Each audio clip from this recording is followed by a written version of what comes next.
MULATSCHAG. Hi, this is Mr. Lordi and you're watching MULATSCHAG, the only TV you fucking ever need. MULATSCHAG! Hej, ja, Mukava Tavata? Oh, mukava tavata, joo.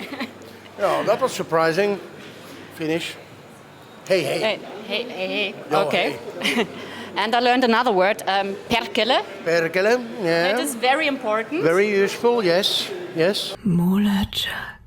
When you have time for one day to connect with a guy, with the following guys, to talk about horror, which one would you choose? Is it Rob Zombie, Alice Cooper, or Valtteri Bottas? I would say Alice. I mean, I know the guy, but I've never met Rob Zombie. Tough question. I would say Alice, or maybe Rob Zombie, because I haven't spoken with Alice about horror movies. We're talking about snakes, but yeah, I would say Rob Zombie, because I think his version of Halloween is the best fucking Halloween movie there is. So yeah. Hey, this is Rob Zombie, and you're watching MULATSCHAG, the only TV that you need. MULATSCHAG! When you won the Eurovision, was it strange for you to see elderly people and 10 years young people in the front stage, in the front row? It was not that weird, even before that, I mean, because we were already a band that was, touring, and we had a few albums out before that. So, and we've always been a band like let's say Kiss or Alice Cooper, for example, that we don't only gather certain age group. Of course, the diehards of any band are, in the 20s, but we've always been a band that we've always had like little kids and even older, people digging us. So in that sense, it was no different. But since Eurovision, of course, the amount of those people, and when you see that these people have only seen that one fucking 3-minute TV show, and that's all they know about the band, that was weird. I especially remember one moment in the summer of 2006 after a festival. I come down the stairs and I walk by the fence, like this barbed wire fence or something that is like blocking the backstage area, and there are people waiting for autographs. And the weirdest thing is that you see like these old grandmothers with their granddaughters and grandsons, and I'm dripping fucking blood, fake blood. But still, I'm dripping blood. I have horns on my head. I have fucking red eyes and shit. And they're like, yay, like they were fucking seeing Elvis or Jesus or something. And that was kind of, because in that moment I realized that they don't see what this band is about. So that was weird. And eventually, like a year or 2 years after that, when people only, they had some sort of an image, a false image in their head what we were about. Of course, it is the stupidity of themselves because they didn't, bother to check it out.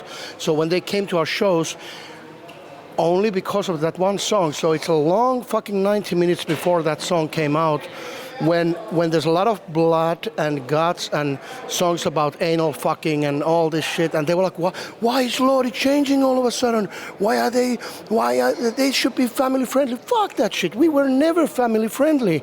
But that's, when it comes to like misconceptions or something and it's not about nationality. It's not about religion, or it's not about age or sex or anything. When it is like a default setting, like an actually like a false setting of a human, that once you get some thought in your head, it is really difficult for you to let go of that. And that when that false conception is shattered, your mind cannot understand it. Why? What the fuck? Because God forbid you cannot admit that you were wrong. That's how it goes. MULATSCHAG.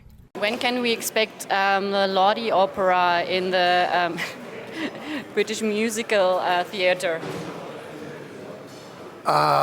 Keep expecting that. It might take a while. Yeah. Well, I think that we're kind of doing that on our own shows, on our own headline shows. It's almost like that already. We have a lot of theatrical parts on it, so it's almost like that. But with opera, you would need a rock opera. Well, I don't really see that happening. Okay. Yeah. But yeah, you said your shows are really theatrical, so Yeah, anyway, so it's in some part. And we actually, in Finnish we call this whole production, we call it mörköopera, which means like a boogeyman opera. Anyway, so it's our little code name for the whole Lordi production is like a boogeyman opera. So you kind of produce it by yourself as well. So Well, that's what it is. Yes. Yeah. MULATSCHAG. please let me speak the details correctly. You're coming from the town of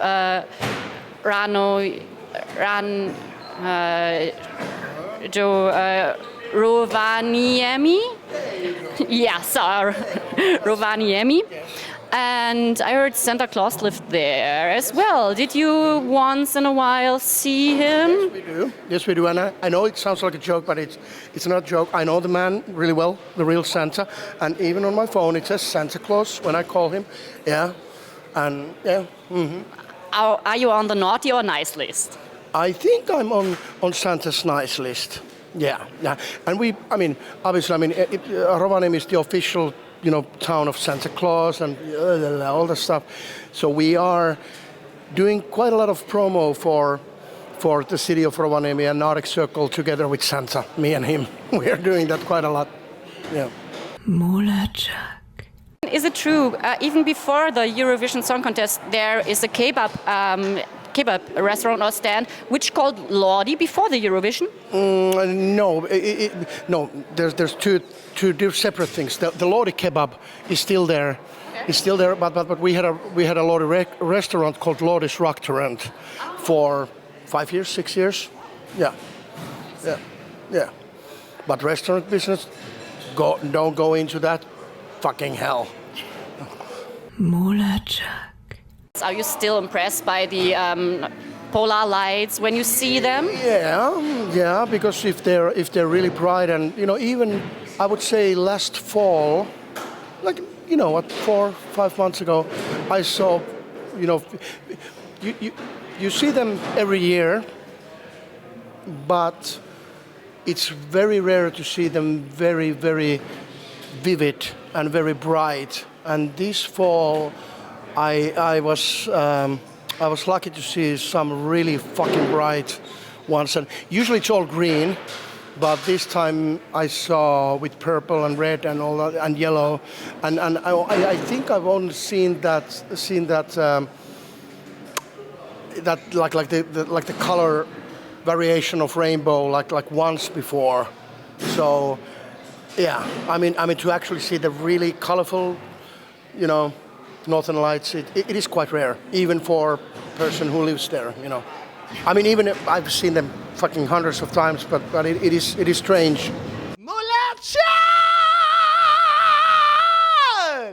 Do you still enjoy the winter fishing when you're at I have never enjoyed winter fishing or any kind of fishing. That is boring as fuck. Okay. Ice fishing, that is all kinds of fishing for me is boring as fuck, and I don't eat fish. I hate fish. So no. What are you doing when you're in winter at home? What are you doing? What am I doing? Same things that I will do when I'm at home in the summer. Scratch my balls and watch TV. MULATSCHAG. When you wrote your song Exit Credits, did you feel at some point you were too young, you have to wait like a Johnny Cash like of age, or? No. I mean, I wrote it for my own funeral. That's the thing, but there's nothing like very serious about it in a way that it's just a song, and then people go, why are you jinxing it? Is your smoking finally caught up to you? Are you gonna die? Do you have cancer? No, fuck shit, no. All I have to say is that if you want to write a song for your own funeral, you kind of have to do it while you're still alive because it's a little bit too late if you're, you know, if you're dead. So, I mean, I heard that even Elton John has a song for his own funeral already on his fucking first album in the 70s. So it's not that, you know, it's just a song. Yeah. You know. I love that answer. I have to write my own funeral song now. You have to. I mean, what is cooler than have your own funeral song? Oh well, actually a lot of things is cooler, but that is one of the cool things. With a little bit of sarcasm and yeah. Yeah. MULATSCHAG. Hi, this is Mr. Lordi and you're watching MULATSCHAG, the only TV you fucking ever need.